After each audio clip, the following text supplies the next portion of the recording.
नमस्ते साथीहरू। आज तपाईँहरूको लागि प्रहरी जवान जनपद पदको पाठ्यक्रम लिएर उपस्थित भएका छु, जुन चाहिँ अहिले 1063वटा प्रहरी जवानको भ्याकेन्सी खुलेको छ र प्रहरी जवानको पाठ्यक्रममा के पढ्नुपर्छ, के टपिकहरू रहेको छ, सम्पूर्ण कुराहरू तपाईँहरूलाई म बताउनेछु। कति चरणमा इक्जाम हुन्छन्, कति पूर्णाङ्क हुन्छन् र कतिले उत्तीर्ण हुन्छन् भन्ने कुरा, सम्पूर्ण कुराहरू यो भिडियोमा म तपाईँहरूलाई बताउनेछु। र तपाईँहरूसँग रिक्वेस्ट छ कि मेरो च्यानलमा नयाँ हुनुहुन्छ भने मेरो च्यानललाई सब्सक्राइब गर्नुहोस् र बेल आइकनमा प्रेस गरिदिनुहोस् कि लोकसेवा सम्बन्धित र एजुकेसनसँग सम्बन्धित कुनै पनि भिडियो नछुटोस्। र प्रहरी जवानको मोडल सेट चाहियो र यससँग सम्बन्धित क्वेसनहरू चाहियो भने जिकेहरू कमेन्ट बक्समा अवश्य लेख्नुहोला। त्यसको लागि म छुट्टै भिडियो लिएर उपस्थित हुनेछु। नेपाल सरकार गृह मन्त्रालय प्रहरी प्रधान कार्यालयले यो चाहिँ सिलेबस जारी गरेको छ। नेपालभरि नै यो प्रहरी जवानको एउटै नै सिलेबस रहेको छ। मानव स्रोत एवं प्रशासन विभाग, भर्ना छनौट महाशाखा, नक्सल काठमाडौँ।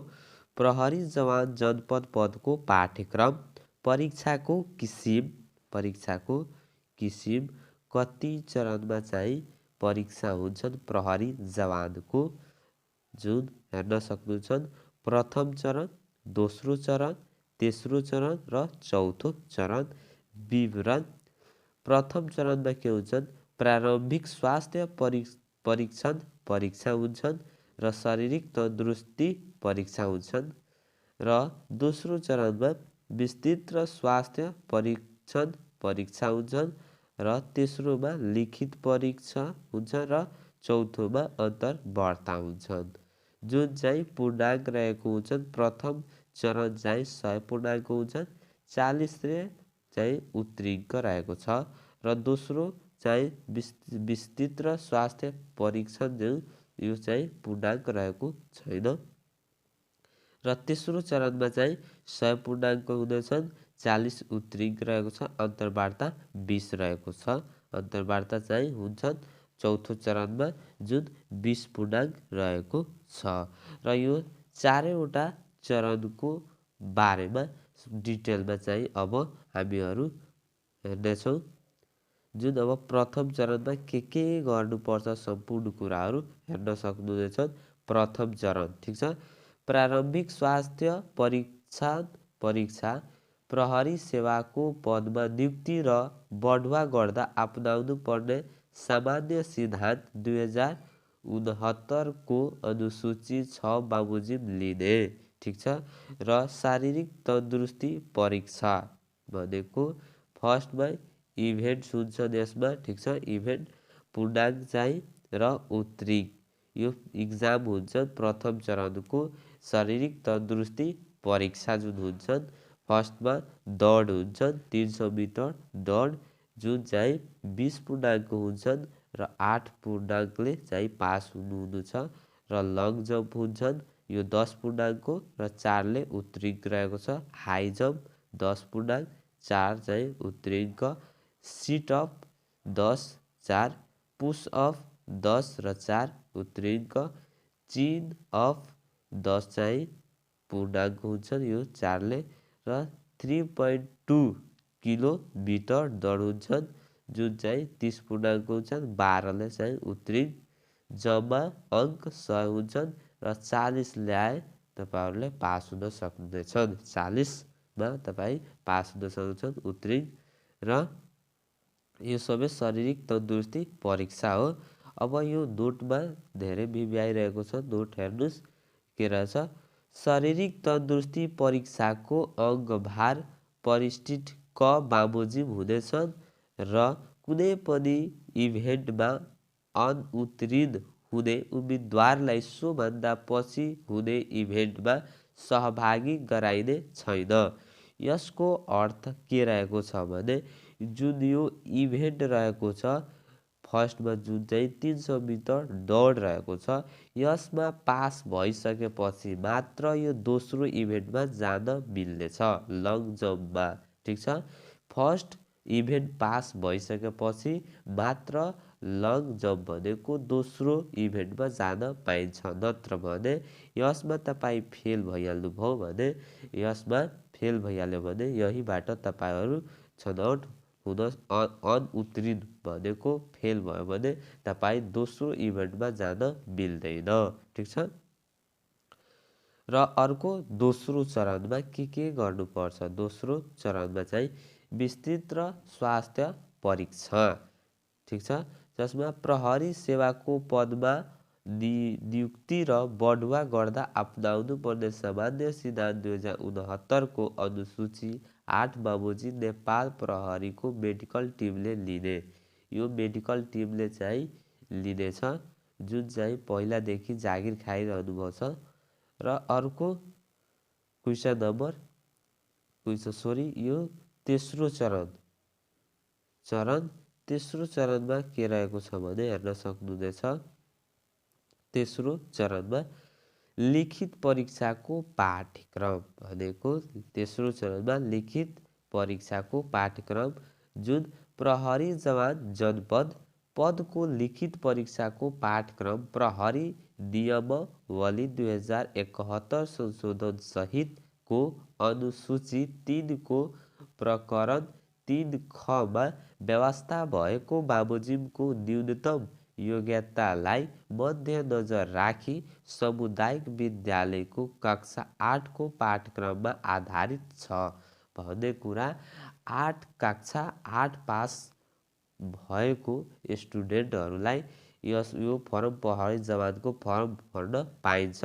त्यही भएर 8 को पाठ्यक्रममा आधारित यसको पाठ्यक्रम रहेको छ। तपाईहरुले मात्र फर्स्ट भनेको प्रथम चरण पास भइसक्नुहुन्छ भने केही छैन, लिखित परीक्षामा धेरै इजी छ। 8 क्लासमा तपाईहरुले राम्रो पढ्नु भएको छ भने धेरै नै इजी क्वेसनहरु रहेको छ 8 को पाठ्यक्रममा आधारित, जुन चाहिँ पूर्णांक 100 रहेको छ र उत्तरींक चाहिँ 40 रहेको छ र समय चाहिँ 2 घण्टाको हुनेछ। परीक्षा हो समय 2 घण्टाको हुनेछ जुन 100 पूर्णांक हुनेछ र 40 ले चाहिँ उत्तरींक रहेको छ। लिखित परीक्षाको योजना अब कुन सब्जेक्टबाट सोध्ने गर्छ? ठीक छ, कुन सब्जेक्टबाट सोध्ने गर्छ? जस्तो यो खण्ड रहेछ क ख ग। ठीक छ, क ख ग र घ पनि रहेको छ, हेर्न सक्नुहुन्छ। अब पूर्णांक भनेको यो सबैबाट 100 पूर्णांकको रहेको छ र उत्तरींक चाहिँ 40 रहेको छ। ठीक छ, र अंकभार नेपालीबाट 20 भनेको 20 अंकको सोध्ने गर्छ नेपालीबाट। जुन कस्तो क्वेसन हुन्छ? परीक्षा प्रणाली र प्रश्न संख्या भनेको कस्तो परीक्षा हुन्छ र प्रश्न संख्या कस्तो विषयगत हुन्छ। ठीक छ, विषयगत र नेपाली लेखन भनेको 2 वटा प्रश्न हुन्छन् 5 अंकको। ठीक छ, 2 वटा प्रश्न हुन्छन् 5 अंकको जुन 10 मार्क भयो। र नेपाली व्याकरण 5 वटा प्रश्न हुन्छ, प्रत्येक क्वेसन 2-2 अंक हुन्छन्, यो पनि 10 भयो। 10 र 10 जोड्दा कति हुन्छ? 20 हुन्छ। नेपालीबाट 20 अंकको सोध्ने गर्छ। र ख खण्डमा रहेको छ अंग्रेजी जुन चाहिँ 15 मार्कबाट 15 अंक हुन्छन् अंग्रेजीबाट, यो पनि विषयगत हुन्छन्।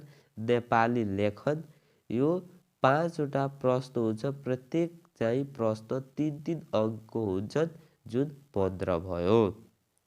र खण्ड ग मा रहेको छ, खण्ड ग मा रहेको छ गणित जुन चाहिँ 25 अंकबाट 25 अंक हुन्छन्, गणितबाट 25 अंक हुन्छन्, यो विषयगत हुन्छन्।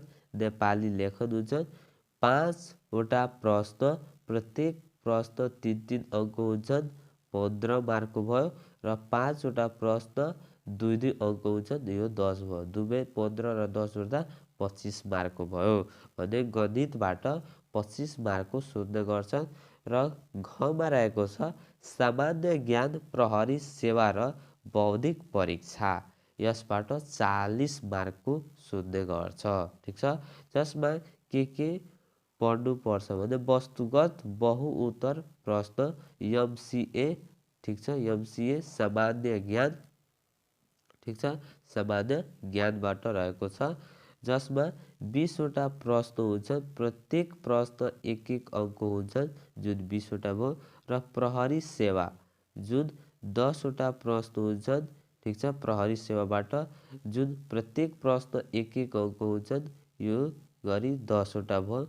20 10 कति भयो? 30 भयो।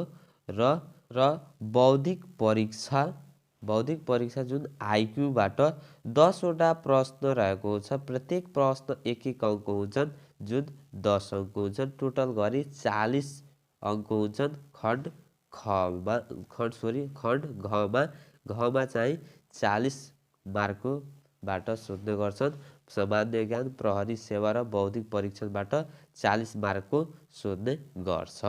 र अब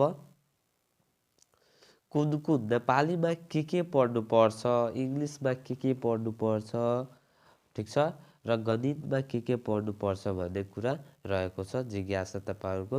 भने हेर्न सक्नुहुन्छ एक नम्बरमा रहेको छ नेपाली लेखन भनेको यो नेपाली खण्ड कमा नेपालीबाट 20 अङ्कको सोध्ने गर्छन्।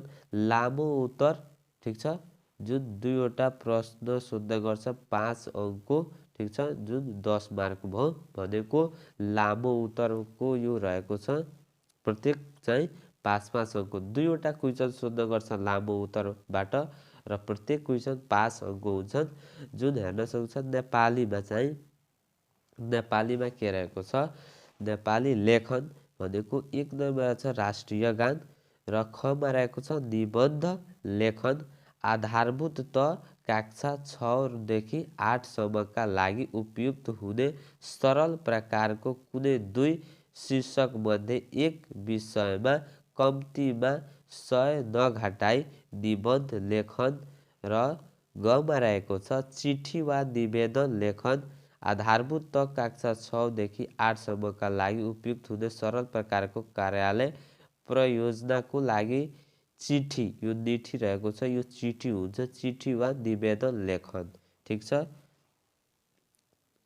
र अर्को हेर्न सक्छ नेपाली व्याकरणबाट, यो त लामो क्वेसनबाट भयो, निबन्ध भयो, चिठी आउँछ र निवेदन आउँछन्। र 2 नम्बरमा हेर्न सक्नुहुन्छ नेपाली व्याकरण। अब व्याकरणमा के सोध्ने गर्छन्, छोटो उत्तर भनेको 2 अङ्क हो, 5 वटा प्रश्न सोध्ने गर्छन्, जुन हेर्न सक्नुहुनेछ।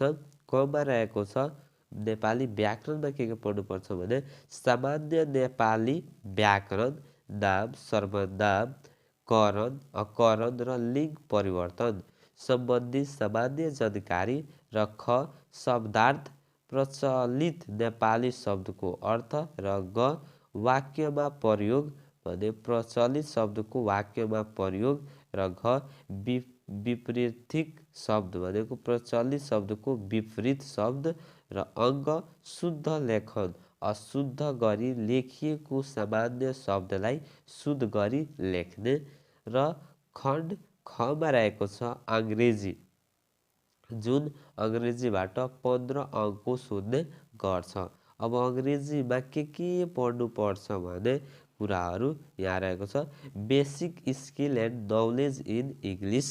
ठिक छ, जुन के पढ्नुपर्छ ए नम्बरमा रहेछ translation English to Nepali and Nepali to English, simple sentence, simple present tense with 3 to 5 words. ठिक छ। र बीमा रहेछ वर्ड्स मिनिङ। र C matching different word according to their suitable word groups. D spelling, written 2 and 3 digital numbers पढ्नुपर्छ। र यीमा रहेछ singular, plural, simple वर्ड्सहरू पढ्नुपर्छ। र खण्ड गमा रहेको छ गणित। खण्ड गमा रहेको छ गणित, जुन 25 अङ्कको सोध्ने गर्छ। प्रथम खण्ड भनेको प्रथम खण्डमा 5 वटा प्रश्न, प्रत्येक चाहिँ 3-3 अङ्क हुन्छ प्रत्येक क्वेसन। अब के पढ्नुपर्छ भने कनरमा जोडा, खनौरमा घटाउ, गनरमा गुणा र घनरमा भागा र अङ्क र अक्षरमा लेखन 4 अङ्कसम्मको। र 2 नम्बरमा रहेछ द्वितीय खण्ड। द्वितीय खण्डमा के पढ्नुपर्छ भने द्वितीय खण्डमा 5 वटा प्रश्न रहेको छ, प्रत्येक प्रश्न 2-2 अङ्क हुन्छन्, जुन कमा रहेछ सरलीकरण जसमा हुन्छ जोडा, घटाउ, गुणा, भागा, हल गर्न मिल्ने सामान्य किसिमको सरल।